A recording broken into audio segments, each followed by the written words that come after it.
Hoy venimos a hablaros del concepto de fluidez en las tintas. En primer lugar, hay que decir un poco a qué nos referimos cuando decimos fluidez.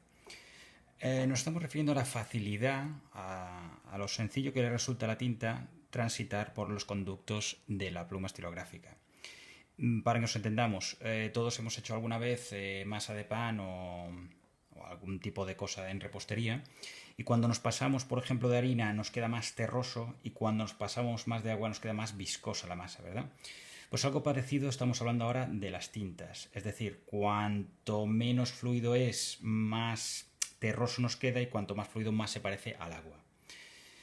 ¿Eso para qué nos sirve o para qué nos ayuda? Bueno, si tenemos una pluma con un punto muy generoso, que por ejemplo tenemos una M que queremos que tienda más a MF, a un intermedio, pues entonces nos conviene utilizar una tinta poco fluida.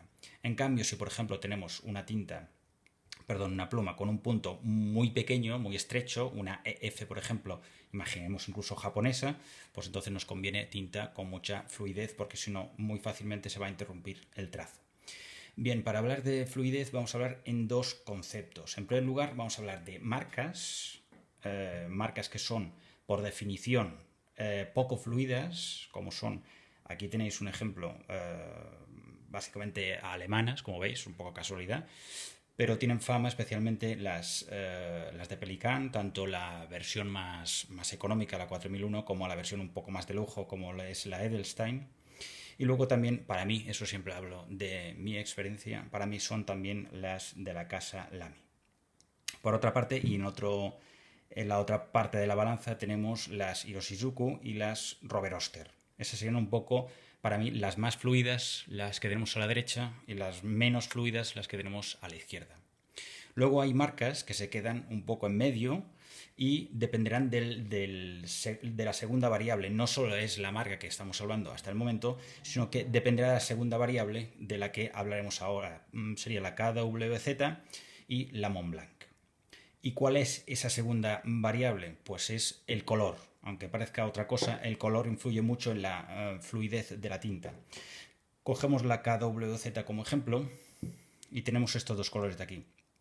Bien, los colores marrones, por definición, más oscuros, rojos intensos, etcétera, son menos fluidos que no los colores azules o más claros. Aquí tenemos un ejemplo claro. La KWZ es una tinta polaca, y tenemos a la izquierda la Cappuccino, que es muy poco fluida, que nos serviría para puntos que queremos reducir bastante, con el peligro de que se interrumpa el trazo si no tiene buen mecanismo, ¿de acuerdo?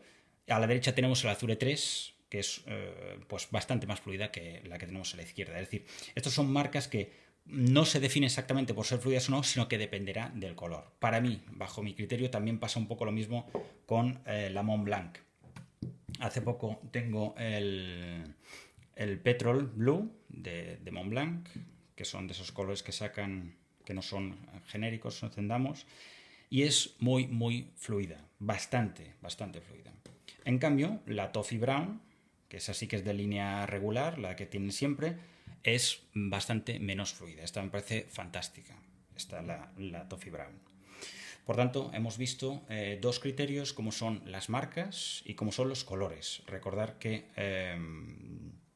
las marcas alemanas, Pelican, Lamy, etcétera, se definen por ser menos fluidas, y en cambio las Iroshizuku, Robert Oster, etcétera, se configuran como más fluidas.